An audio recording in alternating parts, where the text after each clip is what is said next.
सदा की भांति प्रवेश पाते हैं। पूर्व की ऋचा में मधुचंदा ऋषि वासुदेव की स्तुति में कह रहे हैं, तनित सखी त्वयि नहे तम राय तम सुवीर्य, कि गोविंद आप ही सखा है। ये तो बहुत लोग बहुत बातें करते हैं, लेकिन सखा का जो धर्म है वो नहीं जानते। सखीत्व की परिभाषा आप ही है, और आपसे हटके कोई सखा भी नहीं हो सकता।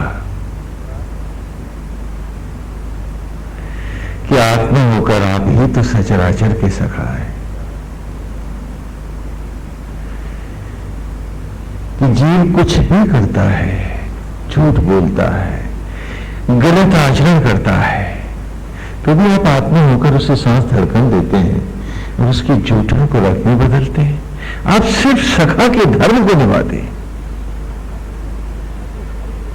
आप कोई बदला नहीं करते हैं। डाकू आप ही की सामर्थ्य से डाके डालता है, अपराधी अपराध करता है, लेकिन आप जब मित्रता निभाने पर, सखा भाव पर उतरते हैं, तो आप उनके किसी भी को दुष्कर्म और सुकर्म का भी आप कोई भी न रखते हुए आप केवल सखा के धर्म को धारण करते हैं। और अपने पापों के कारण जब वो पतित योनियों में भटकने जाता है, तो जिस जीव योनि में वो प्रायश्चित के लिए जाता है, गोविंद आत्मा होकर आप फिर उसको धारण करने, अपनी मित्रता निभाने जाते हैं। आप तो धर्म की, मित्र भाव की पराकाष्ठा है। गोविंद हरे हरि नारायण। तो कहा तुम्हें सखी दूर है कि आपसे के बाद कोई धर्म को नहीं जानता है, कोई सत्य को नहीं जानता है। हम सत्य असत्य में जीते हैं। ये मेरा है, वो तेरा है, ये अपना है, ये पराया है, उसने ऐसा क्यों कहा, उसने ऐसा क्यों किया। हम तो धर्म के कहीं आसपास भी नहीं होते। नारायण आप ही इस शब्द को और इसकी मर्यादा को जानते हैं।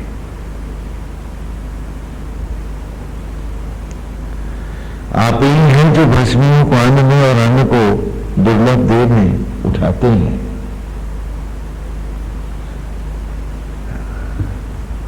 सा उपनयन शगद इंद्रो वसु दैमाना, कि आप ही जीव को जड़त्व से निरंतर चैतन्य धाराओं में लौटाते हैं, और फिर भी आप केवल अपने धर्म को धारण करते हैं।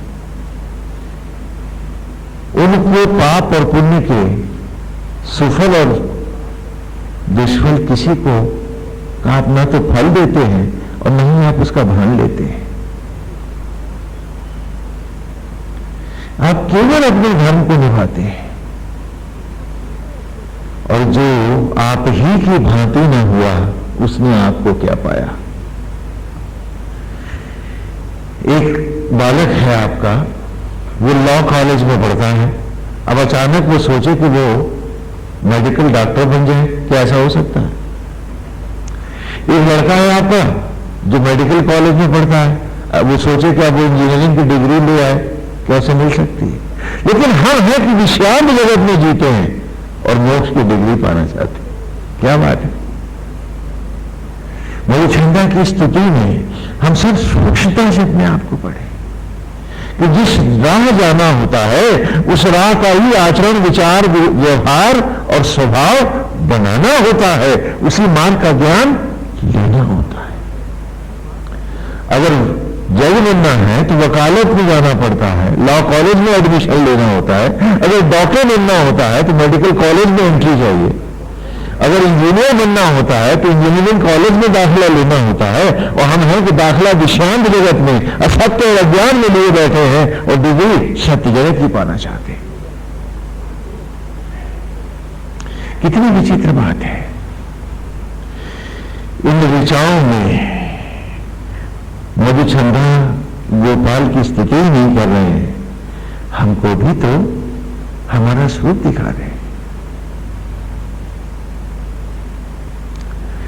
आज की ऋचा है सुवीव्रतम सुविराजम इंद्र त्वादातम इदियशाह गवामत वज्रम वृद्धि कृष्वराधो अत्रिवाह।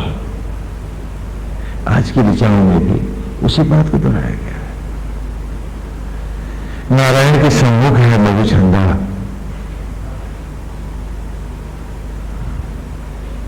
और मधुचंदा बता रहा है कि गोविंद मैं तुम तक कैसे आया। जब तुम्हें पाने की तपन थी मुझमें तो तुम्हारी ही राह ली मैंने, तुम जैसा ही बन के जीना चाह।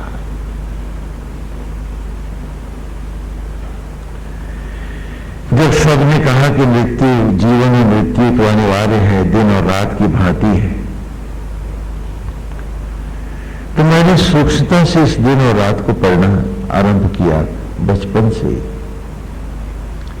मैं फिर असत्य अज्ञान और भ्रम में भटका नहीं कि सुबह होती है, किसान खेतों में चल देते हैं, पक्षी घोंसलों से उठते हैं और अपनी अपनी राह चले जाते हैं। सारा सचराचर कोलाहल और जीवन से भर उठता है और सांझ ढलने से पहले, सूरज के हटने से पहले सब लौट अपने अपने यथा स्थान आते हैं। तो जब जीवन दिन और रात की भांति है तो सांझ से पहले मुझे भी तो घर खोजना था, क्योंकि सबने कहा कि जीवन भर दिन है और फिर मौत की रात है। तो उससे रात के आने के पहले से मैं बचपन से घर खोजता रहा, इससे पहले कि सांझ ढले और उन दियाबान अंधेरों में जहां रोशनी की किरण भी ना हो, मेरे भटकते जीव को, मन को कोई तो सहारा, कोई तो संबल, कोई तो रोशनी, कोई तो आश्रय मिले। तो मैंने दिन व्यर्थ विषांतताओं में नहीं गंवाया है। मैं हर क्षण तेरे लिए, तेरे ही लिए, तुझे पाने के लिए है, तेरा ही अनुसरण और अनुकरण करने के लिए स्वयं को तपाता रहा हूं, अपने आप को तेरी ही ज्वालाओं में जलाता रहा हूं। मैंने अक्षरशः तुझे ही पाना चाहा है। जब तूने कहा तू सखा है तो कहा कि फिर सखा का प्यार तो सखा से ही होता है, बाकियों के साथ तो भिक्षा होती है, दान देता है वो। तो मैं तेरा सखा बन के तेरे सचराचर पर तेरा ही न्यौछावर होकर जिया हूं, किसी से कुछ पाने की इच्छा भी नहीं की। कहा जब सखा है तो फिर और क्या चाहिए। वो जानता है मुझे, तो तमुत सखी तू मैं तम राय तम सूर्य, कि तुम मेरे सखा ही नहीं थे। मैं जानता था कि तू ही मेरी गति है, तू ही मेरी संपत्ति है, तू ही मेरा शौर्य है, तू ही मेरी सामर्थ्य है। और जब तू ही सामर्थ्य है, तू ही मेरा सब कुछ है, तो तेरे से हट के मैं शक्ति भी कहां खोजता, कौन से बैंक में जाता, कहां खोजता अपनी ताकत को। जो तुझे नहीं जानते हैं वे ही भटकते हैं और वे सदा दुखी और अशांत रहते हैं। आज कह रहा है मधुचंदा कि सुवीव्रतम, कि तू ही दिव्य अलौकिक आवागमन को देने वाला है, उत्कृष्ट योनियों में हमको लाने वाला है और संपूर्ण योनियों से ऊपर उस अनंत अवस्था को पहुंचाने वाला है। तेरे अतिरिक्त ये सामर्थ्य किसी देवता में भी नहीं है। जिन जिनको मैं भेजता हूं बाहर, वो सब तेरे ही रूप में तुझी में व्याप्त होते हुए बैठे हैं मेरे भीतर।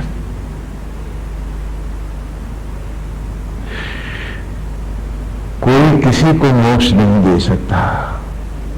मोक्ष पाना चाहते हैं तप के द्वारा भी जब ऋषि, तो ब्रह्मा भी मना कर देते हैं कि मृत्यु तो निश्चित है, तू है कि तू मृत्यु को भी वरदान देकर जीव को अमर कर सकता है, और तू आत्मा होकर हम सब में बैठा है। क्योंकि तू जानता है सुविवृतम कि कैसे कैसे योनियां पलटती हैं, कैसे कैसे जीव आगे बढ़ता है, तू सत्य को पहचानता है। और इसी सत्य को हम पढ़ाते थे आज ही के दिनों में गुरुकुल में। जैसा कि आप जानते हैं कि श्राद्ध चल रहे हैं, पितृपक्ष है।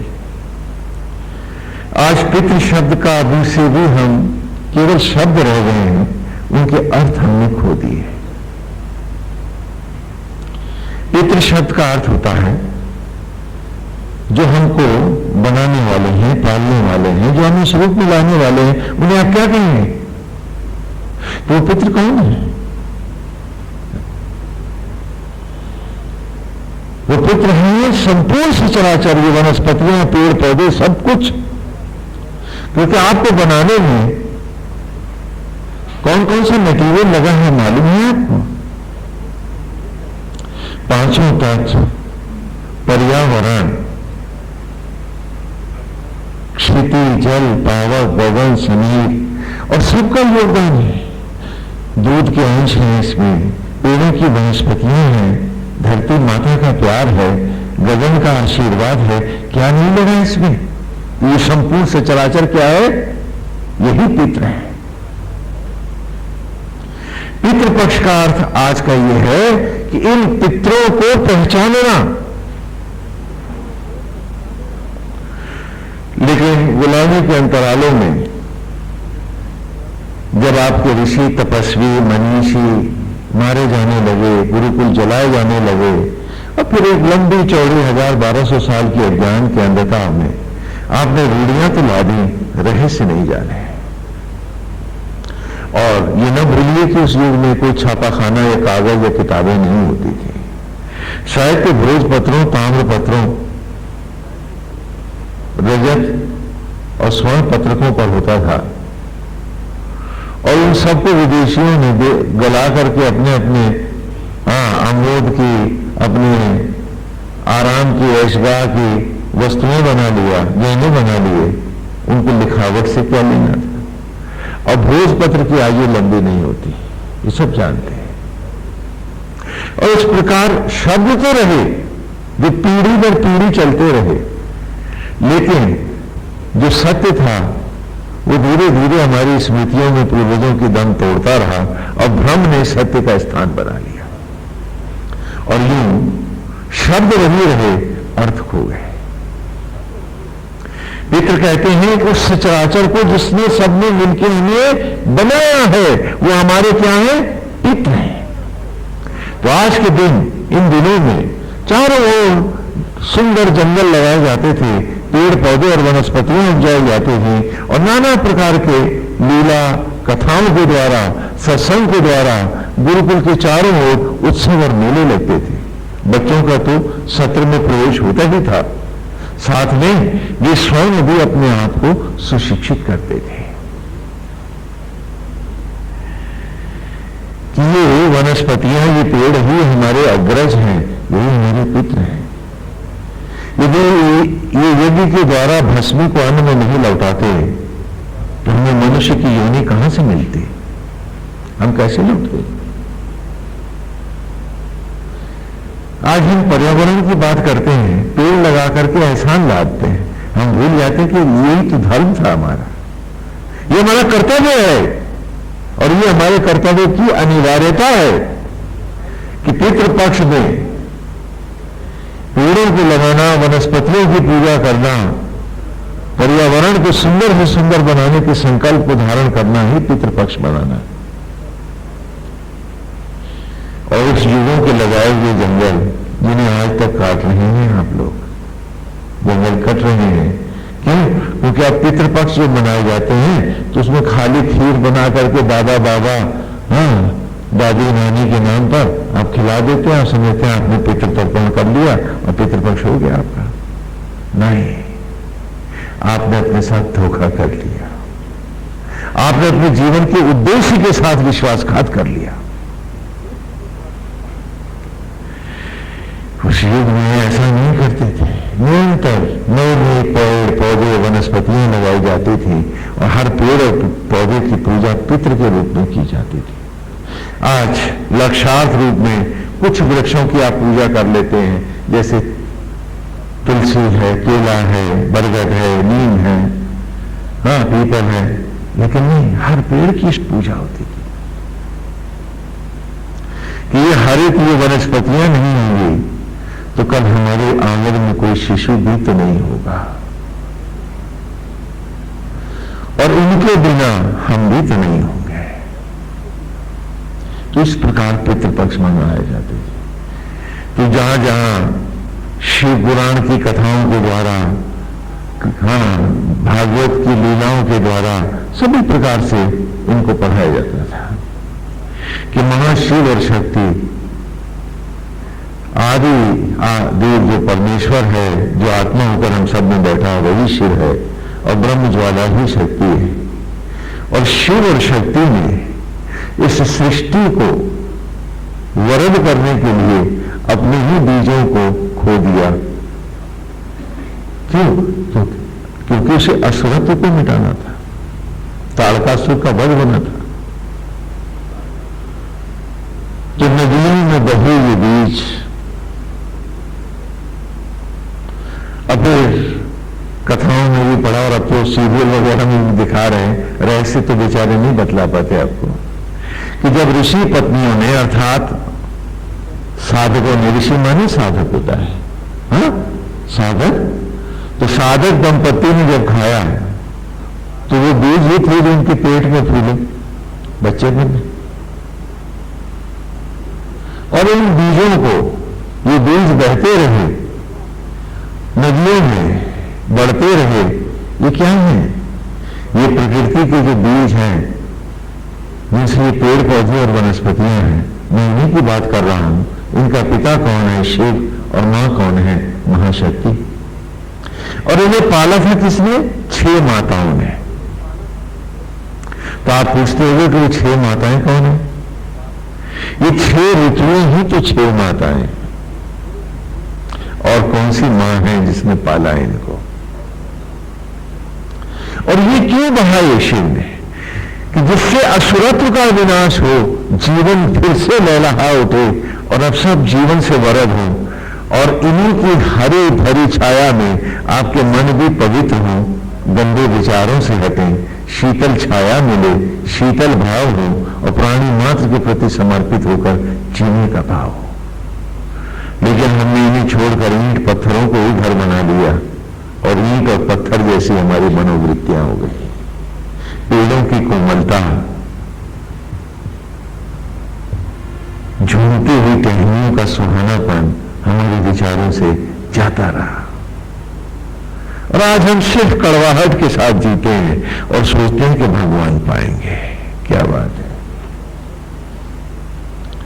तो कहा कि आज के दिन जो पितृपक्ष होते थे, तो आज के दिन हम सब पेड़ों को लगाते थे और जगह जगह नई वन स्थलियों को खड़ा करते थे, और उसके साथ ही बैठ करके अपने आप को पढ़ते और पहचानते थे कि वो पाठ जो बिछड़ गए हैं वक्त के साथ, वो पाठ जो विषय वासनाओं ने धो दिए हमारे, चलो दोहरा लें।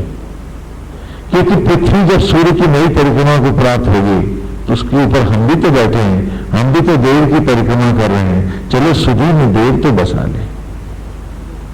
आप नहीं जानते, आप सड़क पे चल रहे हैं, सो रहे हैं, आप अपने घर में ही बैठे हैं, नहीं हिल रहे हैं, तो भी तो आप इस पृथ्वी के साथ सूरज की परिक्रमा कर रहे हैं। तो परिक्रमा का पुण्य जब धरती आपको दे रही है, आप जानते हैं कि पूजा में परिक्रमा सबसे महत्वपूर्ण और पुण्य का मूल माना गया है।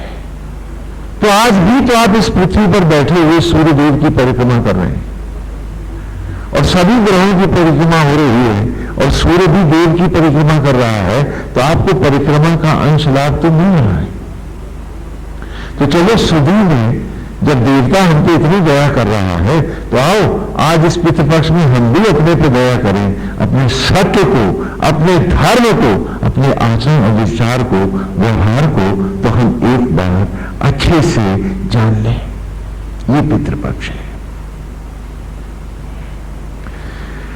कि सारी तारणाओं का, तारकासुर है, अंधकासुर है, ये जितने भी असुर हैं, असुर माने जो सुरत्व से हीन है, अर्थात गंदे विचार हैं, गंदी मनोवृत्तियां हैं, जो मृत्यु की विभीषिकाएं हैं, जो हमारे जीवन और सुखों का विनाश करने वाले हैं, उन सबको मिटाने के लिए आओ आज इन पेड़ों के करीब।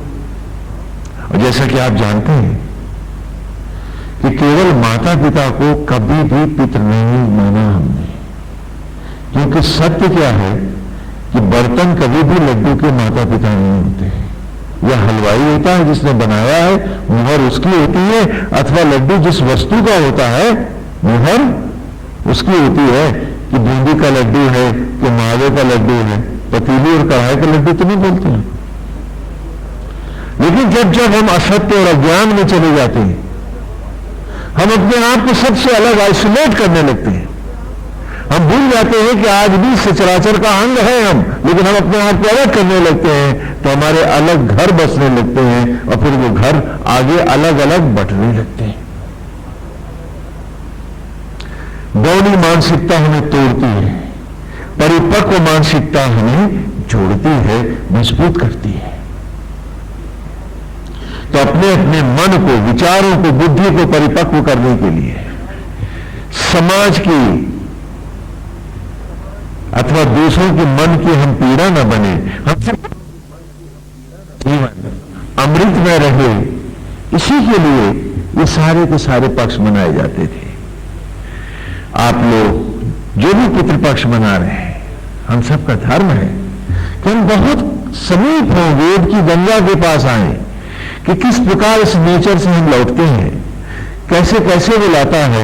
आज उसी को इस ऋचा में भी सौभाग्य से कह रहा है कि सुविवृतम, मेरे भटकते हुए अस्तित्व को पुनः सुंदर विशिष्ट योनियों में लाने वाले। और इस एक शब्द को जानने के लिए हम इस सूक्त की पिछली ऋचाओं को दोहरा लेते हैं कि कौन हूं, कैसे लौटा हूं मैं, कैसे लौटाया है उसने मुझे। तो पूर्व की ऋचाओं में इंद्रया ही चित्र भानु सुता इन्हीं त्वा यवा अणि भूस्तना पूतासा।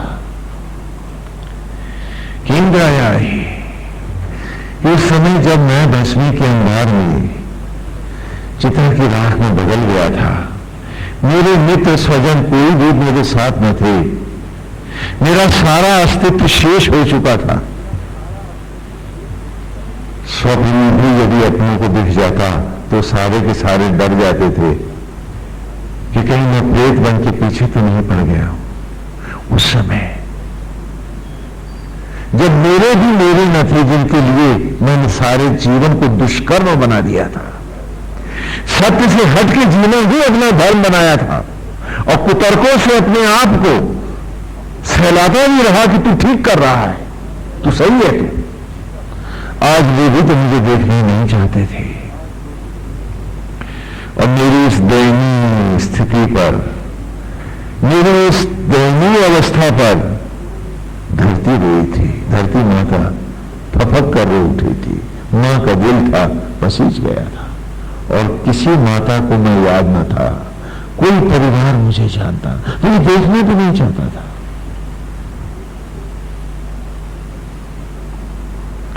और तब जब रोकर धरती ने पुकारा ब्रह्म ज्वालाओं को, सूर्य की बेटी ने, चित्र भानु सुता, उसने ब्रह्म अग्नियों से कहा क्या ज्वालाओं तुम प्रकट हो जाओ, ये नाथ है, ये असंग और कुसंग में ही बना रहा, और इसने सत्य के संग को गंवाया है। आज अनाथ है, ये इसका कोई भी नहीं है। तो हे अम्बे, हे जगदम्बे, हे वैष्णवी, आज प्रज्वलित हो और इसका उद्धार कर। और रोकर जब पुकारा धरती में उन ब्रह्म ज्वालाओं को, तो खेतों में पड़े पानी में भीगे फूले हुए बीजों के बीच में वो ज्योत प्रकट हो गई, ज्वाला जली, वैष्णवी की अग्नि शिखा प्रकट हो गई, मां भगवती की। और उसी की रश्मियों से अणु भूस तना पूतासा, अंश अंश में अणु अणु में छिलाया या भस्मी के कणों में छितराया मेरे तन का एक एक अणु पवित्र हो। और इस प्रकार तुमने मुझे अन्न में लौटाया। फिर क्या हुआ? इंद्रयाही धियोषितो विप्रज्योता सुतावत उब्रह्मणे वागत। और तब एक दंपत्ति ने उसी अन्न को, तुम्हें अपनी ब्रह्म ज्वालाओं को, ब्रह्म अग्नि को, जो तू हर देह में ज्योति बनकर विराजती है, मेरी मां, हे अम्बे, तुझे अर्पित किया। किस भावना से? धीरे को धारण करने की इच्छाओं से। कौन सी इच्छाओं से? सुतावत, मुझे पुत्रवत पाने की इच्छा से उन्होंने उस अन्न को ग्रहण किया और हे अम्बे तुझे अर्पित किया। और प्रार्थना करी कि हमें भी संतान से वरद कर। तुम्हारा जो अन्न था, तेरी ज्वालाओं से पवित्र होकर अन्न बना था भस्मी के कणों से, पुनः ज्योति के कणों में महाप्रलय को प्राप्त हुआ। घट माने मारना, तो गया घट महाप्रलय को चला गया, मैं पुनः ज्योति के कणों में बदल गया। फिर क्या हुआ?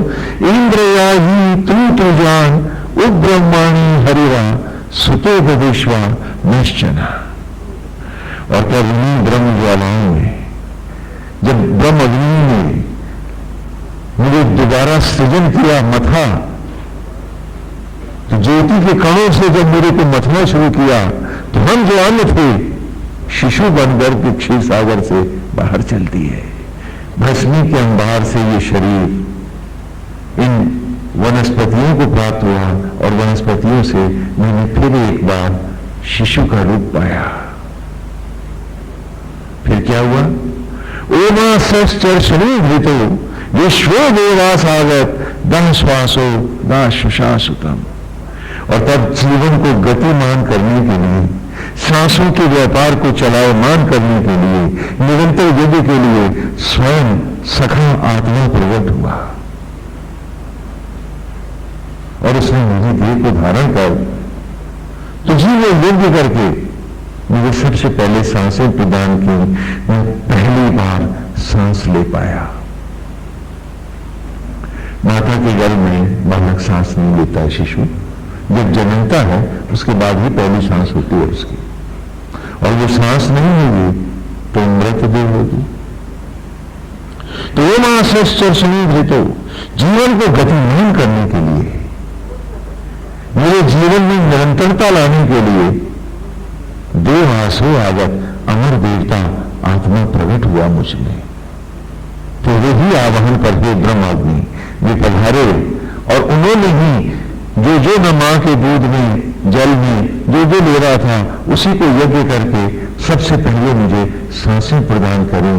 तुझ में यज्ञ न होता, आत्मा यज्ञ न करता, सखा मुझे धारण न करता, तो मेरे पास सांस कहां थी, जीवन का क्षण कहां था।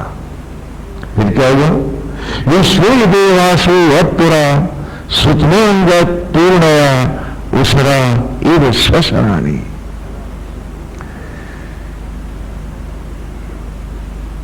तो जब भोर होती है, प्रातः होती है, पूरब से हल्की सी रोशनी जब प्रकट होने लगती है,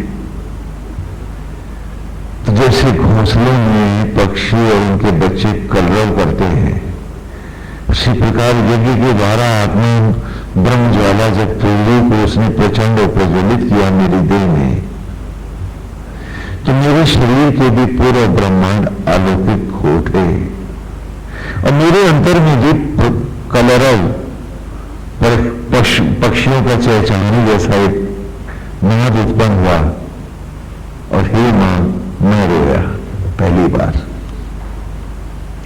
अब पहले रुदन पर सारे घर में कितनी खुशी होती है, याद है ना? आप लोग यहाँ के जब बच्चे थे, देखिए वेद कितनी सूक्ष्मता से आपको आपकी कहानी सुना रहा है और कितनी अंधे होकर के हम जी रहे हैं कि वो प्रकृति जो अंश अंश क्षण क्षण हमें बना रही है, हम उसे भूल रहे हैं। हम केवल मंदिरों तक ठगे बैठे हैं। हवन भी करते हैं कि बाहर बस स्वाहा गा करके चले जाते हैं। हम जीवन की सूक्ष्म तत्व तंतु को फैलना नहीं चाहते हैं और हम भूल जाते हैं कि जीवन एक यात्रा है और मौत आगे खड़ी है। जो दिख रहा है ये सदा नहीं रहेगा, ये सारे दृश्य बदलेंगे और उस भीड़ में तू ही न होगा। हम भूल जाते हैं और अंधे की तरह बैठे हैं कि सुन के भी नहीं सुनूंगा, जान के भी नहीं जानूंगा। और भटक जाते हैं, अपने से इतने दूर हो जाते हैं कि लौट के अपने को भी नहीं खोज पाते हैं। दूसरा कोई मुझे खोजेगा क्या, अरे मैं ही ना खोज पाया मुझको। इतने भटक जाते हैं हम लोग। तो कहा विश्व देवासो अब तुरा श्रुतवांगत पीड़या उसरा इव स्वसराणी। जब वो आत्मा मुझ में प्रज्वलित हुआ तो मेरे भीतर के अंधेरे लोग भी प्रकाशित हो उठे और मेरे भीतर भी पक्षियों का कलरव उपजा, कर्मण मन के रोया। तेरी दया से, आत्मा की कृपा से फिर क्या हुआ? विश्व देवासो अश्रीवा एही मायासो अद्रोह मेधुन जुषंत बनाया। और तब मेरा आत्मा, मेरा सखा मुझे बारंबार उठाने वाला, मेरा जन्म जन्म का साथी, मेरा अंतर आत्मा, मेरा मित्र,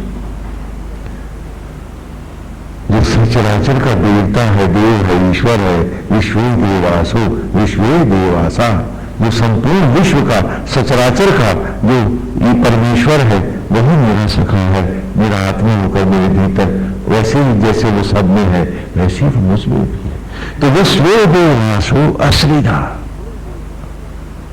और इसके बाद ब्रह्म ज्वालाओं में निरंतर यज्ञ करते हुए मुझको रक्त मांस और मज्जा से वो पुष्ट करने लगा। क्यों? यही माया सो अद्रुआ, कि जिससे जगत की मायाएं मुझे तोड़ न सकें, मुझे नष्ट न कर सकें। कहीं मायाओं के प्रभाव से, ग्रेविटीज के पेनिट्रेशन से मैं कहीं छिन्न भिन्न न हो जाऊं। तो निरंतर सांसों को, धड़कनों को और जो जो ले रहा था उसे यज्ञ करके रक्त मांस और मज्जा में मुझे पुष्ट देह बनाने लगा। हर ओर से वो आत्मा ही तो था जो मेरी रक्षा कर रहा था। क्या एक मां एक शिशु को एक सांस, एक धड़कन दे पा सकती? तो फिर वो मां ब्रह्म ज्वाला है, वो तो निमित्त मां है ना, जो पाल रही है। यही देवकी और यशोदा का भेद है। लेकिन आज दुर्भाग्य है हमारा कि जो काम देवकी का है वो समझते हैं हम कर रहे हैं और यशोदा के लिए आया रख लेते हैं। क्या बात है? ऐसे तो करते हैं कि स्वामी, हाँ कि स्वामी जब बच्चा संभलता नहीं था तो एक आया रख ले। क्या बात है? तो कहा विश्व देवासो अश्रीना एही मायासो अद्रुहा मेघन जुषंत बनाया। और मुझे पुष्ट देह मजबूत बनाने लगा।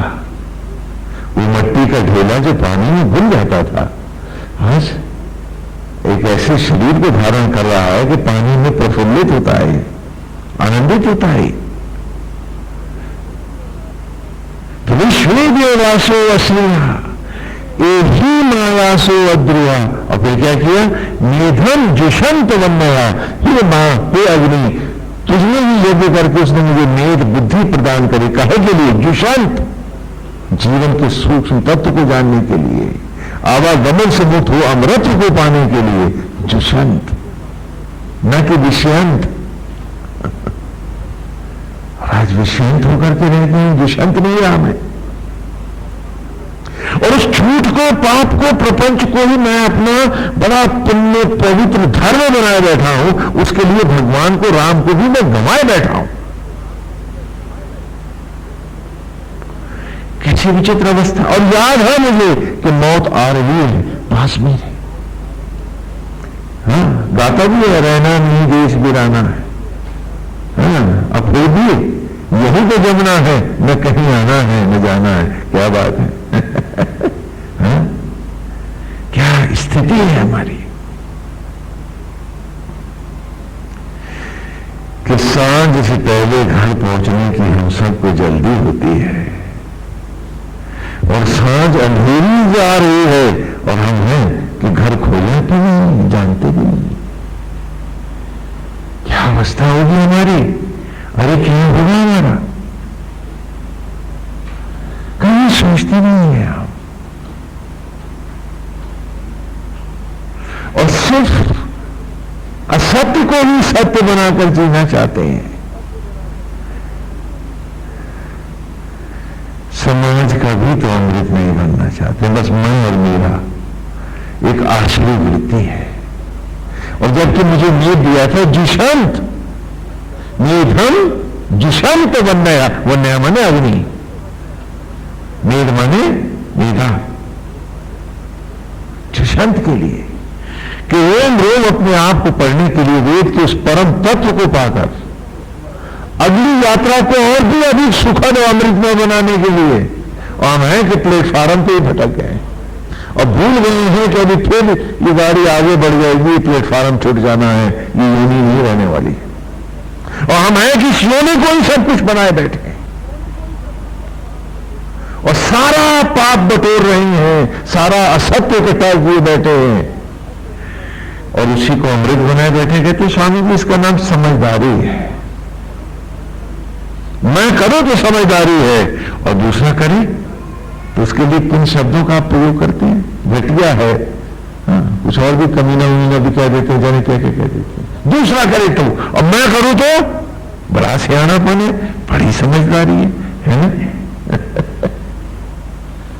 और भूल गए हैं कि हर क्षण फिसल रहा है, मौत करीब हो रही है।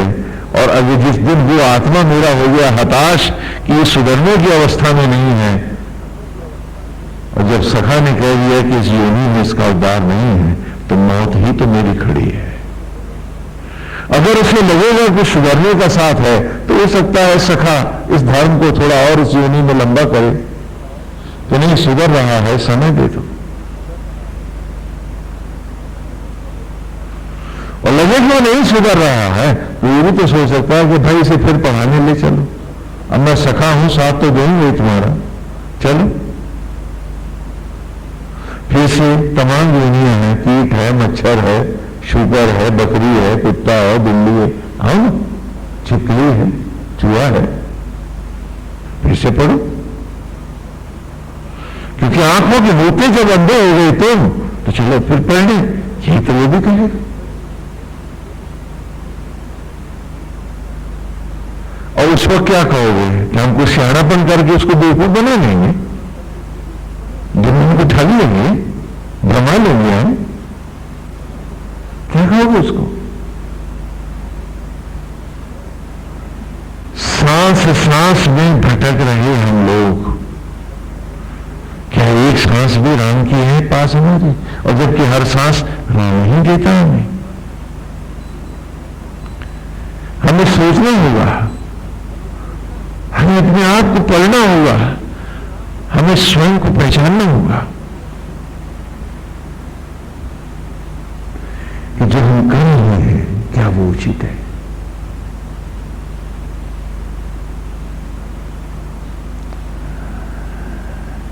तो कहा कि मेधम दुष्यंत बन गया कि ये बुद्धि और विवेक इसलिए नहीं दिया था कि हम पशु से भी नीचे चले जाएं। उस वेद का दुष्प्रयोग गाय नहीं करती है, प्रकृति में जो उचित है उसी धर्म को धारण करती है, अटल है उसका नियम। लेकिन हमने उस मेद को जो चाहा वो खाने में लगा दिया।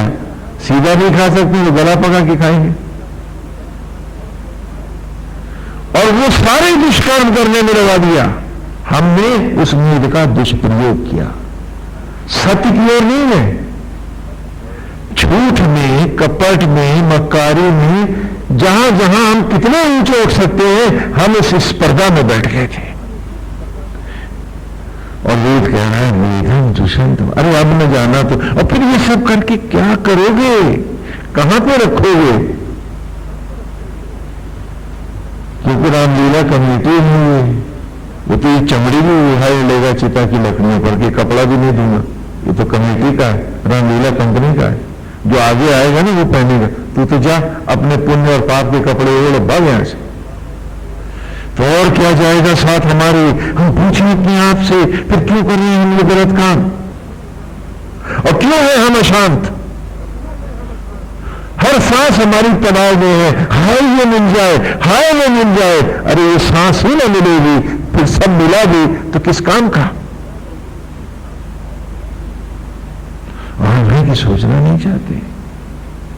और तब कहने लगा कि मेघम दुष्यंत बन गया, पावका न सरस्वती वाजे भी वाजिनीवती यज्ञम वस्तु किया वसु। कि पावका न सरस्वती, पावक अग्नि होकर न हमारी, ये सरस्वती, ये ब्रह्म ज्वाला, तूने हम पर कितनी कृपा करी। वाजे बिन वाजिनीवती, यज्ञों के द्वारा आत्मा के साथ तू बन्यंतर मेरे शिखा के साथ मेरा बाजीकरण करती रही, मुझे पुष्ट देह में लौटाती रही, मट्टी के ढेले से मनुष्य बनाया, जिस जल से मैं घुल जाता था उसी में कुल्लोल करता हूं, नहाता हूं, प्रसन्न होता हूं।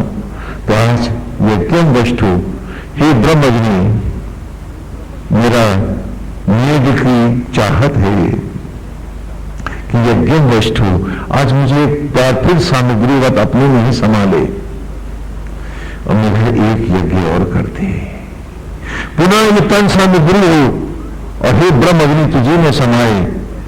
तो यज्ञम वस्तु, एक नया, एक और यज्ञ हो, एक और परावर्तन हो, एक और परिवर्तन कर मुझसे, सुविवृतम, मुझ में एक नया वृत ला। क्या बनूं मैं? धीया वसु, अग्नियों को धारण करने वाला।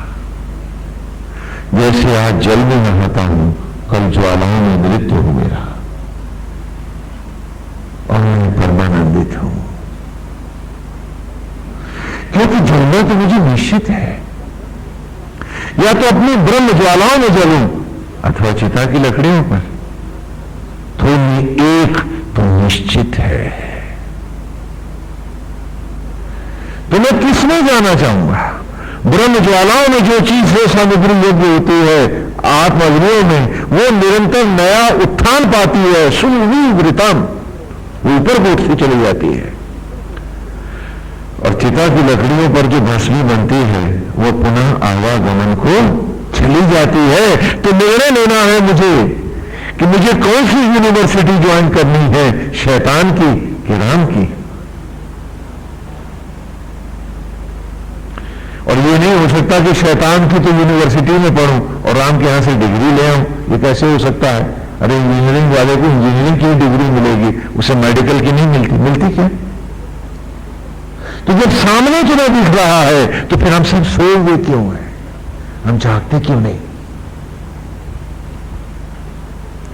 हम अपने आप को पढ़ते क्यों नहीं? हम अपने आप को पहचानते क्यों नहीं? हम अपने समय का सदुपयोग क्यों नहीं कर रहे हैं? लौट फिर कर उसी दुर्गंध और विषांतता में हम सब क्यों फंसते चले जा रहे हैं? हम सब पूछे पूरी ईमानदारी से अपने आप से कि समय तो गति का नाम है, तो इस गति में हम अपनी आगे क्या कराने की सोच रहे हैं, दुर्गति या सदगति? हमें सोचना है पूरी ईमानदार। अरे कम से कम अपने साथ तो धोखाधड़ी न करें, अपने साथ तो ईमानदारी बरतें हम।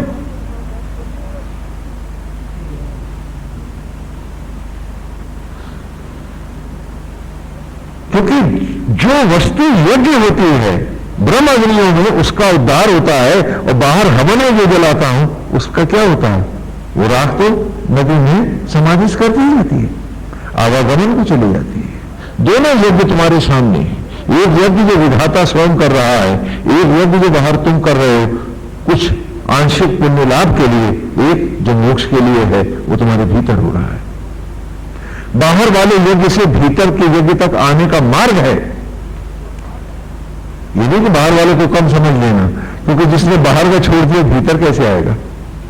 उसको तो राह की सुदूर मिल गई। और आज क्यों भूल जाते हैं? क्योंकि हमारे पास कोई नियम संकल्प नहीं है। एक निरंतर सांसों की तरह साधना में, अच्छे स्वभाव और विचार में रहने का हमारे पास निरंतर भाव नहीं है। निरंतरता किसमें है? आसक्त भाव में है। वहां चिंता देवी भाव बनाए रहती है हमारे।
तो वहां हमारे भाव को मजबूत करने वाले चिंता, लोभ, मोह, आसक्तियां सब खड़े हैं कि देखे तू कैसे साधना नहीं करेगा रावण की राह में। और ईश्वर की राह में हमारे भाव जमाने वाला एक भी तो साधन नहीं है। और ईश्वर की राह में ये सब साधन नहीं हो सकते हैं। ईश्वर की राह में प्राणी मात्र से प्यार, जीव मात्र के प्रति समर्पित होने का भाव, सब कुछ न्यौछावर करके मस्त होकर के जीने की मनोवृत्ति, और सिर्फ उसका होकर उसी में बसकर रहने का, और हर विष को पी के दूसरों को सुख देने का, सबकी पीड़ाओं को हरने का भाव, शिव। ये भाव जब तक मेरे आचरण विचार में नहीं आएंगे मुझे शुद्धि कैसे होगी? आज हर एक से मुझे ईर्ष्या, द्वेष है, कपट है, और कपट ही परमो धर्म है। तो कैसे होगा उद्धार हमारा? हम क्यों नहीं ईमानदारी से धो डालते कि अरे जब जाना ही है तो पाप क्यों कमाना है? इस गठड़ी का भी तो हिसाब देना पड़ेगा। इसको क्यों लादना पाप को भी? व्यर्थ के पाप, झूठ और प्रपंच क्यों लादना? और असत्य के साथ क्यों जीना? यशोदा और देवकी की बात कर रहे थे, वो ऋषि भी हम पढ़ाए। समूहो वांग्याश नरस्तो कस्य सन्नितौ विप्रासो वा ठियायवा, कि समूही मोह से संयुक्त था। जब मैं मोह शब्द था, सामान्य संयुक्त, मोह शब्द आप जानते हैं। तो समोहे, मोह से आसक्त था जब मैं, आशत मैंने अघाना, परिपूर्ण करना। तो हे आत्मा, हे गोविंद, हे सखा, तू ही तो अघा रहा था मुझे। वो ब्रह्म ज्वाला थी और वो तुम थे, और कौन था? अंधे की तरह सोचता था इसको भोगता हूं, उसको भोगता हूं। यदि इंद्रियों में सामर्थ्य न होती तो भोगता किसे? तो भोग तो हे आत्मा, हे गोविंद, आप ही को रहा था मित्र। लेकिन अब इस शब्द अंधे की तरह बाहर भटक रहा था। और नरस्तु कष्ट से नहीं था। और संतान के लिए भी जब हमने आपसे प्रार्थना करी, हाँ, कि मेरे परिवार में भी तो एक शिशु ला दी, तो क्या किया? विप्राशो दिया यमा, नपुंसकों और बांझों को मम्मी पापा कहला दिया, जो हिंदुओं नहीं बना सकते, उन्होंने बेटा बेटी कब बनाए? तूने हमें उससे भी वरद किया। और हम कितने अभिशप्त लोग हैं कि हम तुझे भुला के खुद ही चौधरी बने बैठे। हमने ये भी न जाना कि तेरी धरोहर है, तूने दी है। हम उसके साथ तो वो ईमानदारी भी नहीं बरत पाए। हम उसके सामने भी लज्जित है, वो जो वेद में है हमारी, क्योंकि हम अंधे हो गए। सोच रहे थे कि अपनी औलाद का भरण पोषण करने पाल रहे हैं, पाप पाल रहे थे। तो उस बेचारे को भी क्या पुण्य मिलना था?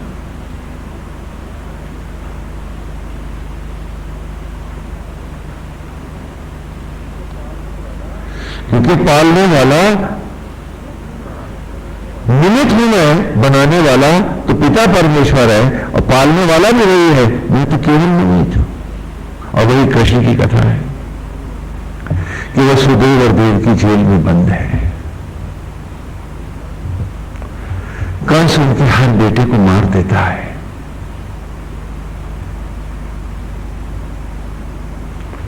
आठवां प्रसंग होने को है, अष्टमी की अंधेरी रात है। वसुदेव दुखी है, चिंतित है। ये आठवां प्रसंग होगा और फिर वो पापी आएगा और मार देगा। हमने ये कथा विस्तार से सुनी है।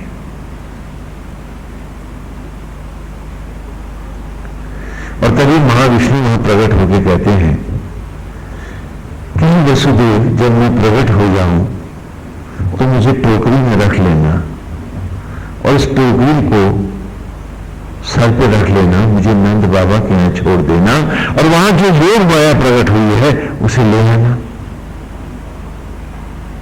और ऐसा वो करते हैं। हाँ, विस्तार से कथा यहां नहीं ले रहे। हाँ, वसुदेव ऐसे ही करते हैं। और यशोदा के यहां कन्हैया को छोड़ आते हैं। लेकिन यशोदा मानती है कि वसुदेव और देवकी का है? मानती है क्या? वो तो जानती है कृष्ण उसी का बेटा है। भगवान ये लीला करके क्यों दिखा रहे हैं? क्या सत्य और अज्ञान और मोह शक्ति के कारण तू भी तो अंधा हो रहा है? तो तेरे इसी अंधेपन को ही तो मैं लीला में तुझे दिखा रहा हूं कि आज भी आत्मा और ब्रह्म अग्नियां ही उस बालक को उत्पन्न कर रही हैं हर दो में। और ये मुआद मिथ्याभिमानी मन ही जब वृंदावन होता है तो यही कंस कहलाता है। इस कंस के बस में है तू, इसलिए देख नहीं पा रहा है कि आज भी तो हर बालक को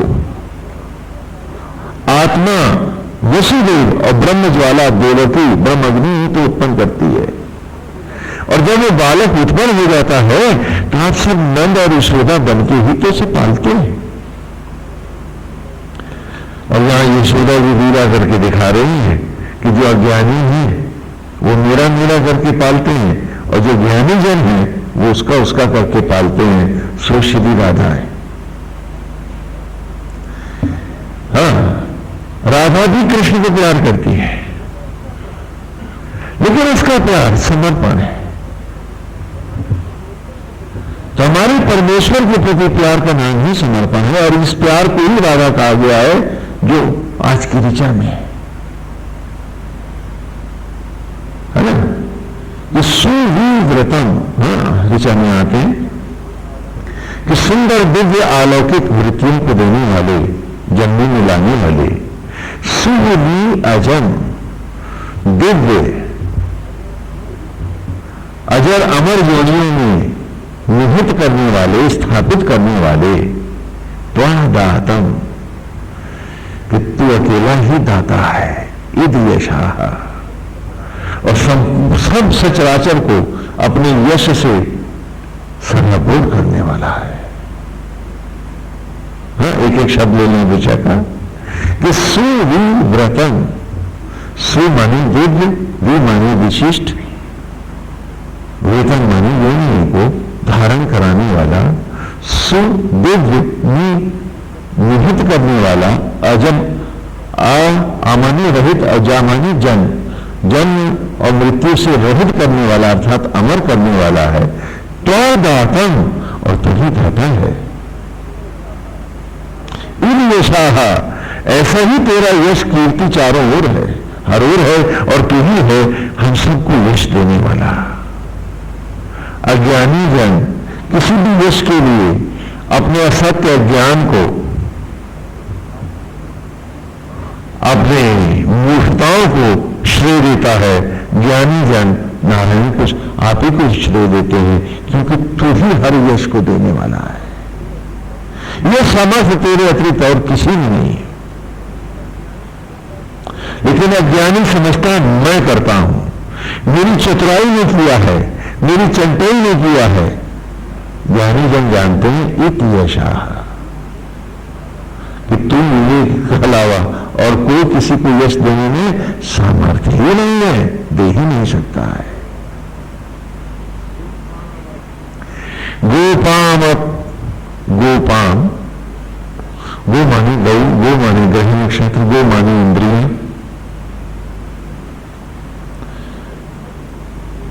इन सब को गोपाम ब्रजन रूही, ब्रज कहते हैं उस स्थान को जहां उत्पत्ति होती हो।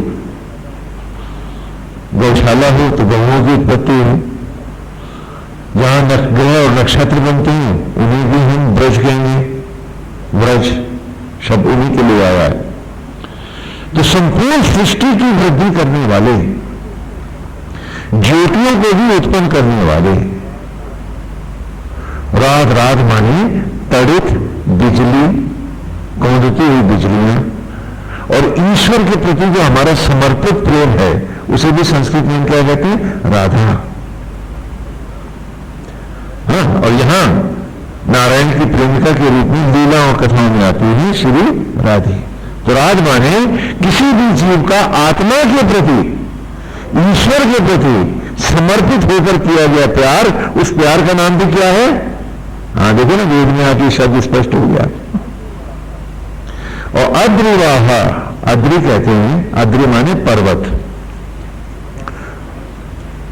अवा माने धारण करने वाला, पर्वतों को धारण करने वाला, उठाने वाला।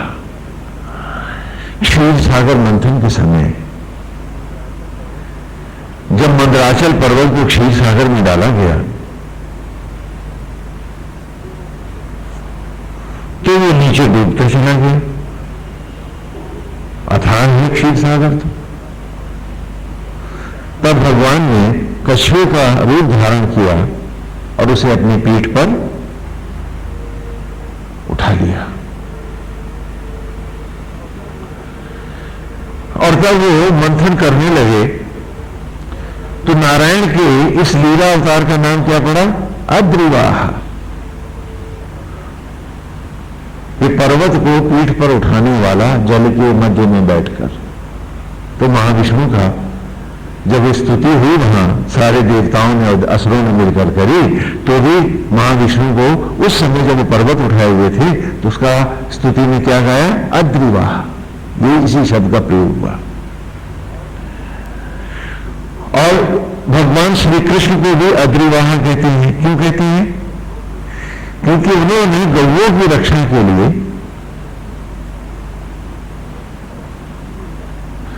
है ना, तो ये ऋचा पूरी की पूरी उस भाव में आ गई है कि गवाम अप वज्रम हृदय, गौओं की रक्षा करने के लिए, उनका घर बनाने के लिए राधो अद्रिवाह, है ना, तुमने ही तो उस गोवर्धन पर्वत को धारण किया और गौओं की रक्षा करे। यहां ये लक्षार्थ स्तुति में आया हुआ है। लेकिन कृष्ण का भी नाम गोवर्धन धारण के कारण क्या कहलाया? अद्रिवाह। और जब बरछी लगी लक्ष्मण जी को तो ये कहा कि संजीवनी बटी के बिना आप उद्धार नहीं हो सकता है, ऐसा सुशील वैद्य ने कहा है। हनुमान जी से कहा कि वो जाकर के हिमालय से उस बूटी को लेके आए। तो हनुमान जी तो पहचानते नहीं कि तो पूरा पर्वत ही उठा के ले गए। तो उस समय हनुमान जी की स्तुति क्या है? अद्रिवाह।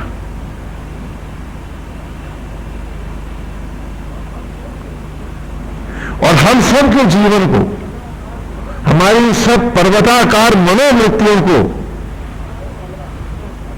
उठाने वाला, हमें हर क्षण गिराने वाला आत्मा भी क्या कहलाएगा? अद्रिवाह। समझ में आ रहे तुम? क्योंकि वेद में शब्दों की उत्पत्ति भी है, उत्पत्ति यहीं से आरंभ होती है कि उन शब्दों का समायोजन क्यों किया गया, कैसे किया गया, वे अक्षर कैसे जुड़े और वो कैसे शब्द बने। क्योंकि आप जानते हैं ना इस भाषा का नाम क्या है? संस्कृत। क्या नाम है? संस्कृत उसे कहते हैं जो सचराचर के सारे संस्कारों से संस्कृत हो, तभी तो ये भाषा बनेगी। इसलिए उसका नाम देव भाषा है कि यहां पर भी कोई मैन मेड हथौड़ा और छौनी नहीं लगी है लैंग्वेज बनाने के लिए। नेचर को अक्षरशः धारण किया गया है। और जो सूक्ष्म सत्य को जानते हैं केवल वे ही वेद को जान सकते हैं, और ये अति दुर्लभ है। यही कारण है कि वेदों के भाष्यकारों ने जो भाष्य किए वो आप में से किसी की कभी समझ में नहीं आए, जबकि कितने सरल और मधुर हैं। आज हम इस मधुछंदा में देख रहे हैं। क्यों? क्योंकि हम इसे सूक्ष्मता से, शब्द शब्द से, अक्षर अक्षर से भी जान रहे हैं, और कैसे कैसे शब्दों का समायोजन है, और उनके भाष्य आपको कैसे समझ में आते। क्या उनकी समझ में आए थे? तो अद्रिवाह। तो क्या कहेंगे? कृष्ण की स्तुति करनी है मधुछंदा कि सुवीरतम, कि दिव्य अलौकिक जन्म जन्म जोनी मिलाने वाले, सुनिह अजम, और दिव्य योनि में अमर करके स्थित करने वाले, निहित करने वाले, त्वादातम इदुयशा, ऐसे दाता हो तुम, ऐसा यश है तुम्हारा। हर यश को देने वाले भी हे गोविंद, हे नारायण, आप ही हैं। गवाम अप व्रजम वृद्धि, हर देह को उत्पन्न करने वाले और धारण करने वाले, इस पर्वताकार जीवन को भी पार लगाने वाले गोविंद आप ही हैं। अद्रिवाह। और हर भक्त की भक्ति को समर्पित ज्योतिर्मय भक्ति, जिसमें मन सा वाचा कर्मणा एक ही भाव से हमें आपको प्यार करना है, इस राधा भाव को भी, इस ज्योतियों के पर्वत को भी धारण करने वाले नारायण आप ही हैं। ऐसा ही जाना मधुछंदा ने गोविंद, इसीलिए आज यज्ञ में आपके सम्मुख हो गया है। समय अपने अंतरालों के साथ खेलता रहा, लेकिन मधुछंदा तो एक कृष्ण में ही रहा, और उससे हटके उसे कहीं छीने भी नहीं चाहा। इसलिए तो गोविंद आज इस जागेश्वर की पावन तपस्थली पर मधुछंदा गा रहा है, आप सुन रहे हैं। और गोविंद मधुछंदा ने तो एक ही भाव से जब आपको प्यार किया है कि प्यार होगा सिर्फ तुम्हीं से, सिर्फ तुम्हीं से। और क्योंकि तू बैठा है सब में, इसलिए प्यार होगा सबसे, लेकिन सिर्फ तुम्हीं से। उस सब में जो तू बैठा है मैं तुझे को प्यार करूंगा। कोई व्यवहार न जानता, कोई भेद न जानता, श्री राम में ये इस भाव का नाम है। हम गाते तो हैं लेकिन हम चलेंगे कैसे? और आज मधुचंदा है तो वो तो चल के आया है, वो जी के आया है।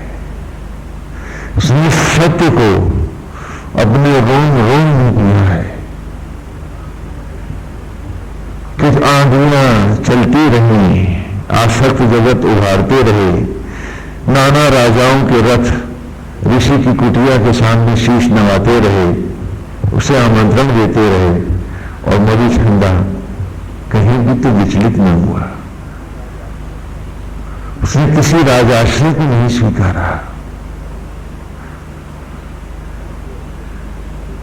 उसके छोटे और बड़े दोनों भाई राज प्रेरित राजगुरु हुए, भारी सम्मान पाए, लेकिन मधुचंदा ने तो यज्ञ को ही स्वीकारा, गोविंद को ही माना। उसने किसी आसक्त के राह को भी नहीं माना।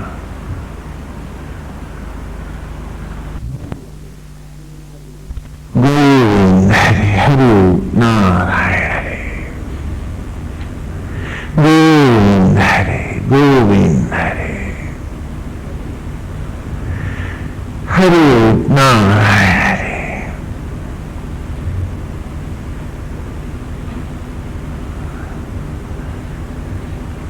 मधुचंदा ने किसी को नहीं माना, एक गोविंद को माना। कहा नारायण मैं आप ही में छिया हूं।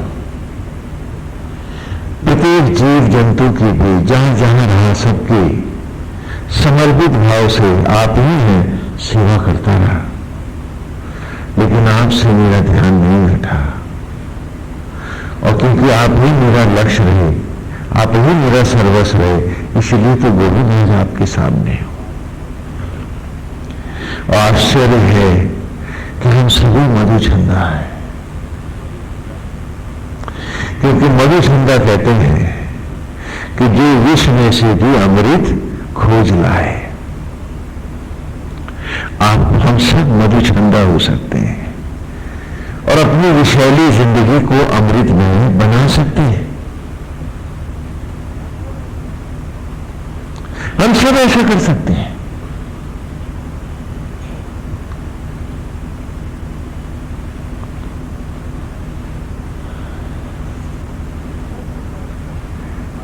हम सबके पास सत्य है, आत्मा हमारे भीतर है।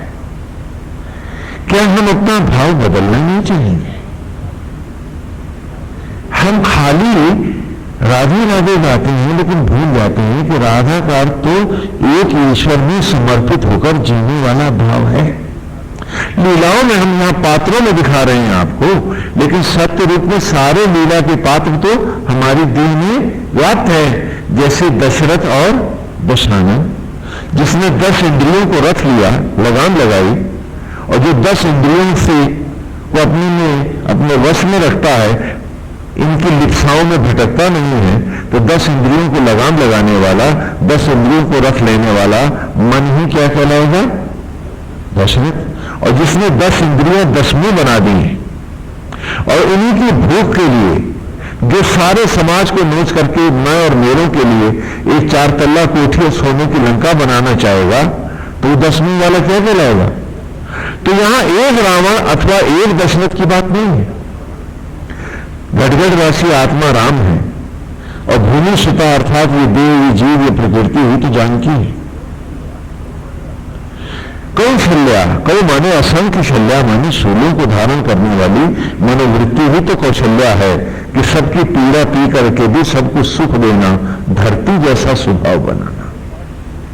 कि कौशल्या कितनी बार शूल दिए मैंने, जब खेत जोता धरती माता की छाती पर, कौशल्या कितनी बार छीला उसको, और बदले में उसने अन्न फल और जीवन दिया।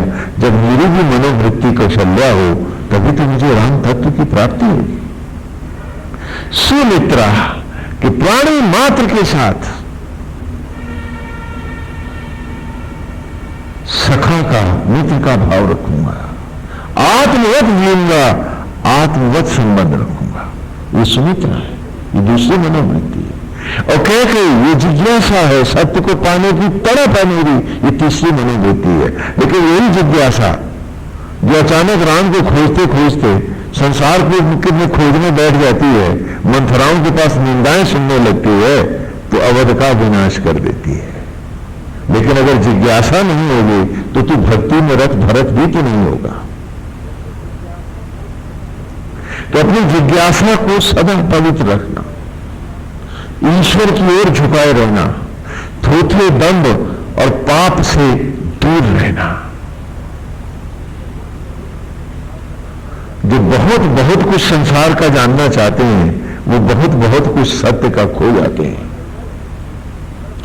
तो जो अनर्गल है, जो न जरूरी है, उसको न लेते हुए, हाँ, हनुमान की तरह सुरसा के मुंह से सूक्ष्म होकर इस आसक्त जगत से निकलते हुए सीधे राम तत्व को आना। नहीं तो सुरसा के मुंह में सारे समा जाते हैं, खा जाती है सब। सु माने दिव्य रसा, रस को देने वाले। तो ये मनोवृत्ति जब मंथरा के साथ जुड़ती है तो सुरसा के मुंह में चली जाती है। तो व्यर्थ के ज्ञान और विज्ञान से भी क्या प्रयोजन? मुझे तो मेरा समय सीमित है, सीधे सीधे सत्य की ओर बढ़ना है, और उसको बढ़ने का जो सुंदर मनोरम मार्ग है मुझे उसी को धारण करना है। तो यहां जैसे हर पात्र मेरे जीवन में घटा, यहां राम एक रावण को मार के ये नहीं दिखा रहे हैं कि मैं मारने आया हूं, वो दिखा रहे हैं कि ऐसे ही मेरे पुत्र तू अपने भीतर के रावण को भी मार। लीलाएं अनुसरण के लिए होती हैं कि जो तुम भीतर नहीं देख पाते हो उसे परमेश्वर लीलाओं के द्वारा बाहर पात्रों में दिखा रहा है। कह रहे अब तो अपने भीतर को पढ़ ले, मेघम दुष्यंत वन्नया। कृष्ण की लीला में भी यही दिखा रहा हूं कि आज भी तेरे घर जो लड़का पैदा हुआ है उसे वसुदेव अर्थात अग्नियों के देवता, वसु माने अग्नि, वसुदेव वसुदेवता अर्थात अग्नियों के देवता आत्मा ने और ब्रह्म ज्वाला देवकी ने ही बनाया है। तुम सबके घर के बालक है, उसे सब तुम नंद और यशोदा बन के ही पालते हो। ये सब बेटे किसके हैं? वसुदेव और देवकी के हैं। तो फिर मेरा तेरा क्यों करते हो? अपना पराया क्यों कर रहे हो? पाप क्यों कमा रहे हो? नरक का द्वार क्यों खोले बैठे हो? जो सच है उसे स्वीकारो। तो परमेश्वर भी लीलाएं केवल किसी एक असत्य को मारने नहीं आते, वो तो इच्छा करेंगे तो पैदा ही नहीं होगा। वो तो मारने का नाटक करके दिखा रहे हैं कि तुम भी अपने जीवन में इन असत्यों को मारो। राम की कथा में ताड़का है, दूसरों को ताड़ना देने की, दूसरों को सताने की मनोवृत्ति, दूसरों को नीचा दिखाकर स्वयं अति प्रसन्न होने की मनोवृत्ति, इसका नाम क्या है? ताड़का। मृग तृष्णाएं मारीच है और सोने का हिरण मांगती है जानकी, दिखाती है कि तुम भी तो मांग रहे हो कि मांगोगे सोने का हिरण। अगर सोने की भरी लंका भी मिली तो जानकी सुखी थी या तू सुखी हो जाएगा। और तुम हो कि लंकाओं के पीछे भाग रहे हो, नष्ट हो जाओगे, कुछ नहीं पाओगे। सत्य की ओर आओ। तो उसकी ओर कैसे आए? आप ही की मनोवृत्तियों को गुरुकुल में इस सत्य की राह व्यवहारिक जगत देने के लिए, तुम्हारी जिज्ञासाओं को अंतर्मुखी करने के लिए ही हमने भक्ति का मान दिया, हमने मूर्ति मंदिर दिया सनातन धर्म में। और आज भी यही एक अमृत मार्ग है कि सुंदर मनोहारी भगवान की मूर्ति मन में बिठा लो, उसे अपना आराध्य बना लो कि नारायण मेरा भाव आज इसी रूप में टिक गया है। और सारे देवताओं की पूजा करना क्यों? क्या आरती सबकी करना? आराध्य एक रख लेना। क्यों? क्योंकि तुम्हें प्राणी मात्र में इस आराध्य को लाना है। अगर किसी संप्रदाय की जूठन बन जाओगे तो सत्य फिर नहीं पाओगे। तुम्हें तो सचराचर में अपने आराध्य को जीव मात्र के हर देह में देखना है, तो इसलिए सारे देवताओं की आरती करना। क्योंकि तुम्हें तो चूहे से शेर तक में अपने आराध्य को देखना है। इसलिए तो मंदिरों में वाहन के रूप में दिखाते हैं कि गणपति के मंदिर में कौन है? चूहा और शेर देवी की, गाय है गोपाल जी के साथ, तो बैल भोले बाबा के साथ है। हाँ, कुत्ता दत्तात्रेय स्वामी के साथ है, हाँ भैरव बाबा के साथ है। तो बिल्लियां, गधर्व, बकरी, ये सारे के सारे देवियों के मंदिर में। तो जीव मात्र में, प्राणी मात्र में हमें किसको देखना है? अपने ही आराध्य को, अपनी ही मूर्ति के भाव को लाना है। तो इसलिए कि मैं इस संप्रदाय का, ये संप्रदाय का जो ऐसा सोचता है वो अज्ञानी कुछ नहीं पाता है। सबकी आरती करो। क्यों? क्योंकि तुम्हें तो जीव मात्र की आरती करनी है। सीए राम में वो वही तो कह सकता है जो सिर्फ राम का रहे और किसी बक्से में बंद ना हो, और उसकी मनोहारी छवि में मन बसा रहे। और हम बड़े ही व्यवहारिक होकर, सत्यनिष्ठ होकर इस मार्ग पर आगे बढ़े कि उठते बैठते मन उनकी मनोहर छवि में रहे। और हम वेद की एक एक ऋचा को उसको अर्पित करें, जैसे मधुचंदा कृष्ण को कर रहा है, ऐसे ही हम भी करें अपनी आत्मा श्री कृष्ण को, जो रूप देते हैं उसको। राम, ब्रह्मा, विष्णु, मां भगवती देवी, जिस रूप में चाहे आप ले लें। लेकिन एक आराध्य अतिशय सुंदर और मनोरम होना चाहिए। जो रूप तुम्हें बहुत मन भाता है वो ले लो। अब फिर ये भाव लाओ कि हर ऋचा उसको अर्पित है, तो हर भाव उसी को अर्पित है कि सुविवृतम सुनियाजम। क्या आप उस आत्मा को पूरी ईमानदारी से कहो कि नारायण, मैं आपको पहचान गया हूं। अब आसक्त जगत के असत्य लोग और मोह मुझ में नहीं रहे बाकी। मैंने वो अज्ञान के, भ्रम के सारे वृतासुर जला दिए हैं। अब अंध योनियों की ओर मेरा कोई मार्ग नहीं है। सुविवृतम, मुझको हर योनि मिलाने वाले हे दिव्य आप ही हैं, आप ही हैं। मैं आप ही को अपना सर्वस्व बना बैठा हूं। सुविवृतम, और आप ही में मेरा अमृत छिपा है, क्योंकि आत्मा होकर आप ही मुझे आवागमन से मुक्त कर सकते हैं। त्वं दातम, और तू ही दाता है सभी यश का। इसलिए जब भी कोई सम्मान देता है तो नारायण, मैं स्वयं को निमित्त मानता हुआ आप ही को अर्पित करता हूं। कि भरत से कहा कि भरत गद्दी संभाल ले, क्योंकि हम तो बनवासी हैं। भरत ने कहा कि वो तो भरत है, गद्दी पे कैसे बैठ सकता है। कहा राम के उपरांत आप ही तो युवराज हैं। कहा इसका प्रश्न उपरांत और पूर्व का नहीं है। क्या तुम भूल गए हो कि मैं भरत हूं? तो भरत जो भक्ति में रत है, भरत है जो भक्त है, वो कैसे सम्मान ले सकता है? वो तो अपने आराध्य को देता है। और यदि तुम उससे हट के सम्मान पाना चाह रहे हो, तुम्हारा कोई इष्ट नहीं, तुम्हारा कोई आराध्य नहीं, तुम्हारी कोई पूजा और पाठ नहीं है, इसे निश्चय पूर्वक मानना। और फिर पूछना अपने आप से कि अरे अब भी नहीं सुधरे हो क्या? तो कब सुधरोगे? कि सुविवृतम सुनियाजम,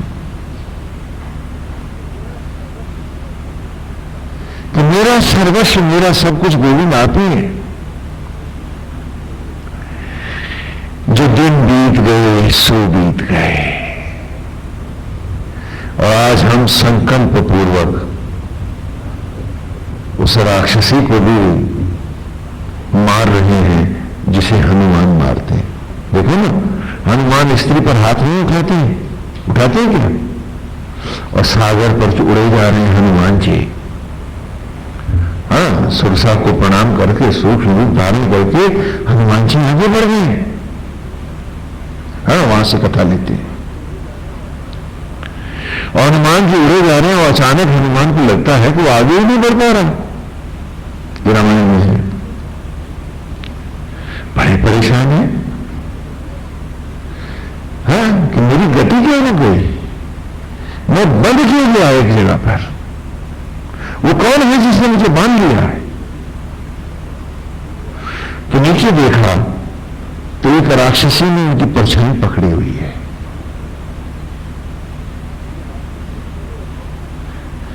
ये राक्षसी भी बड़ी अद्भुत है, बड़ी भयानक है ये राक्षसी। ये परछाई को पकड़ लेती है, हनुमान जैसे बलशाली भी रुक जाते हैं। हमारी और आपकी क्या बसात, ये हनुमान को भी बांध लेती है। अब हनुमान जी बड़े परेशान कि उसने पकड़ के उस परछाई पकड़ने वाली राक्षसी ने, परछाई पकड़ने वाली राक्षसी ने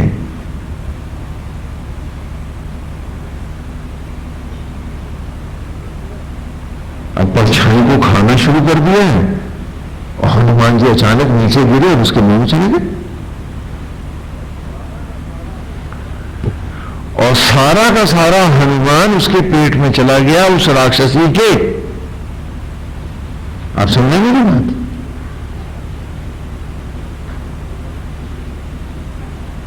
तो हनुमान जी ने उसे फाड़ डाला।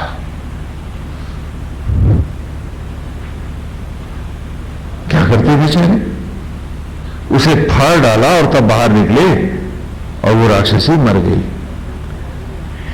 ये परछाई पकड़ने वाली राक्षसी कौन है जिससे इतना बलशाली हनुमान भी नहीं बच पाता है? तुम्हारी मनोवृत्ति अतीत से निपटने वाली ही तो परछाई पकड़ने वाली राक्षसी है। वो तुम सब में बैठी है। और जो परछाइयों के पकड़ने वाली राक्षसी के पंजे में है, उनका कोई राम, कोई ईश्वर, कोई भगवान नहीं होता है। उनके सारे तप नष्ट हो जाते हैं, उनकी सारी पूजाओं का नाश हो जाता है। यही राम कथा में दिखाया है। स्वयं महाविष्णु लीला अवतार धारण करके दिखा रहे हैं कि परछाई पकड़ने वाली राक्षसी अर्थात अतीत से निपटने की मनोवृत्ति हमारी, जब तक ये नहीं मरती, साधना में एक भी कुंवारा कदम नहीं उठता। वरद तो बहुत बड़ी बात है, याद रखना इस बात को। तो इस मनोवृत्ति को भी हमें असुर मनोवृत्तियों की तरह मारना है।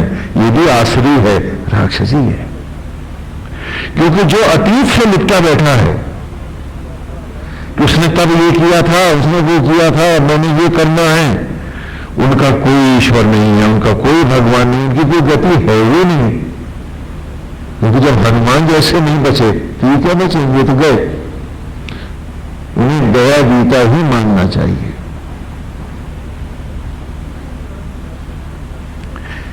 इसीलिए सनातन धर्म में संन्यास में सन्यासी को सारे अतीत की चिता मनसा वाचा कर्मणा जलाने को कहते हैं। क्योंकि जिसका अतीत नहीं जला उसका वर्तमान ही बर्बाद है, तो उसका भविष्य क्या होगा। और हम हैं कि अतीत से लिपटे बैठे हैं, और वो अतीत भी जो हमने जो अपने यहां खुद प्रपंच करके बिना है, हमारे लिए वही सत्य है, जो कि भले झूठ है, मक्कारी है, सब कुछ है, लेकिन हमारा तो वही सत्य है। और उस अतीत से हम बचना नहीं चाहते। तो उनका कोई ईश्वर नहीं होता, उनका कोई भगवान नहीं होता, वो कुछ नहीं पाते। तो हमें संकल्प पूर्वक ये याद रखना चाहिए कि उठते बैठते सोते जगते अपने आप को नित्य में वर्तमान में कैसे रखें। तो कैसे रखें, जो मूर्ति जो ध्यान में हमने बिठाई है सदा उसमें रहे, तो अतीत की तरफ ध्यान जाए ही नहीं। इस मनोवृत्ति से ऐसे ही बसा जा सकता है।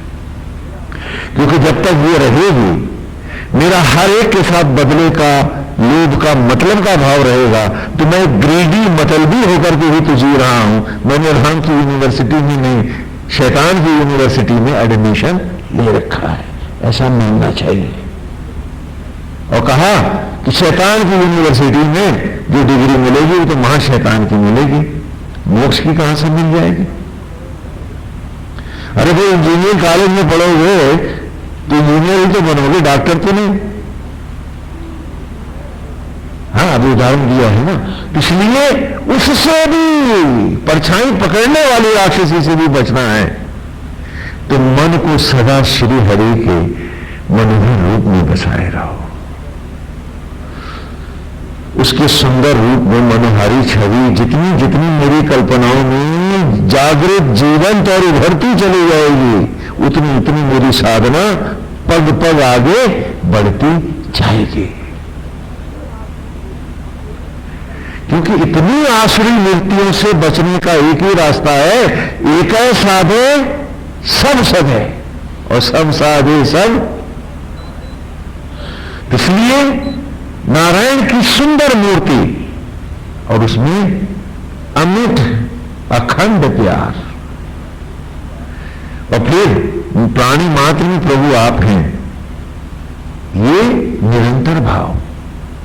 ये नवदा भक्ति है रामायण की, कि निरंतर भाव रहे। किसने क्या किया मुझे कुछ कुछ लेना देना नहीं, क्योंकि मैं तो निमित्त हूं, फल देने वाला तो वो अभी जाने, मेरे से क्या मतलब, मेरे लिए तो सब नारायण भाव है।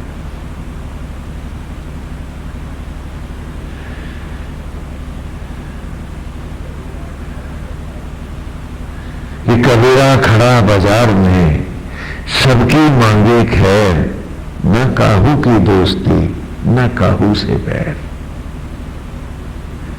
एक भाव आत्मा का।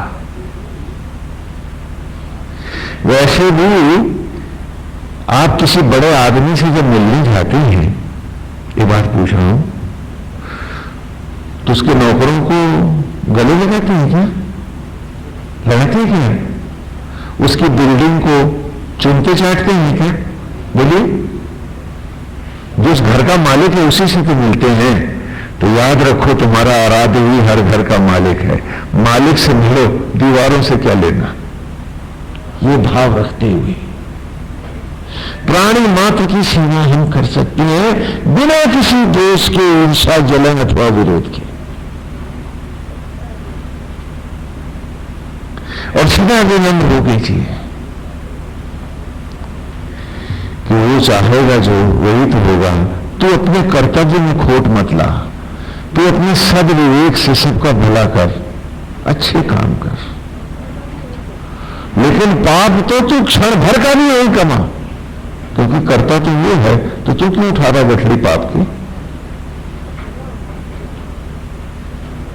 तो सदा मन को निर्मल रखना, और निर्मल मन ही साधना करता है। जैसे मैले थाल में तुम आरती नहीं उतारते तो जूठी थाल में भगवान की आरती। तो जैसे थाल को मांजते हैं, वैसे मन भी तो मजा और साफ रहेगा, तभी तो साधना, तभी तो पूजा, तभी तो पाठ होगा, पूजा होगी, भजन होगा, कीर्तन होगा। ये आज की ऋचा अमृत है कि उस दिव्य में ही अपने मन को बसाए रहना। सुव्रतम, मन थोड़ा सा शिथिल हुआ है तो फिर घूम करके वहीं आ जाए कि नारायण आप ही है, गोविंद आप ही है, और उसके मनोहारी सौंदर्य में बस जाए तो मन शीतल हो जाए। और अतीत को सबको बिसरा करके सद्विवेक और बुद्धि से जो प्रभु ने दी है, निर्धन जुषंत बनया, हम स्वयं को बढ़ते चले और उसके निमित्त होकर उसके भाग की सेवा करते रहे। फिर जेही विधि राखे राम ताही बीती रही है। अब आप ये कह सकते हो स्वामी जी भगवान के नीचे उतर के देने आएगा। मैं पूछता हूं, क्या राष्ट्रपति हर सेवा देने के लिए आपको घर आता है इस देश का? लेकिन हर व्यक्ति जो सेवक उसके आते हैं, चाहे वो डाकिया है, चाहे वो पोस्टमैन है, इंस्पेक्टर है, थाने का है, आर्मी का मेजर है, या बिजली विभाग का इंजीनियर है, या टेलीफोन डिपार्टमेंट का इंजीनियर है, वो सारे के सारे जो सेवाएं दे रहे हैं in the name of president of India ही तो दे रहे हैं आपको, भारत के राष्ट्रपति के नाम ही तो दे रहे हैं आपको। तो फिर यहां ही आप क्यों चौंक जाते हैं? वो देगा, उसके निमित्त जो होंगे उनसे देगा, लेकिन तू अपनी इच्छा राष्ट्रपति से रखना। वैसे भी आप दुकान पे जहां सौदा लेने जाते हैं तो वो नौकर जो आपको सामान बांध के तौल के देते हैं, आप पैसे मालिक को देते हैं, नौकरों को बांट के चले जाते हैं। और आपने सामान लेने की इच्छा नौकर से की थी या कि मालिक से की थी?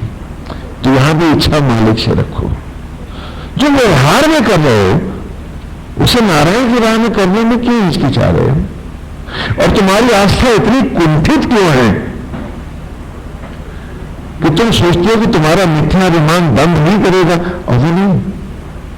तो वही एक मनोरम मार्ग है जिस पर हम सब चल सकते हैं कि सुंदर मनोहरी छवि हो उसकी, अंग पुतंग शोभा रहे उसकी,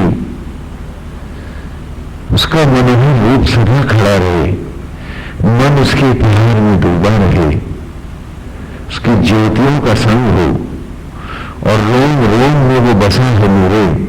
ये देह उसका मंदिर है, देवालय है, ये भाव बना रहे तो अनहद घंटियां मेरे भीतर गूंजती रहे और निरंतर उसके भाव में, उसके रूप में समाया हुआ मैं उसके विश्वविद्यालय का छात्र बना रहा हूं, उसी में खोया रहूं, तो शायद मुझे भी वो डिग्री मिल जाए। तो आए इसी भाव से सीधे बैठ जाएं, पलकों को झुका दें, उनके मनोहारी रूप का दर्शन करें, उनकी सुंदर मनोहारी छवि में हम अपने मन को निरंतर बसाए रहें। देखें उनके मनोरम रूप को। और आज हमारा संकल्प हो जाए कि गोविंद अब तो इसी राह चलना है, अब तो इसी राह जीना है, अब कोई पाप न सुनना है न करना है, अब सारे अतीत को जलाकर वर्तमान ही जिएंगे हम, और आप ही में जिएंगे, आप ही हमारा नित्य होंगे। नारायण हरि गोविंद हरि हरि ओम नारायण।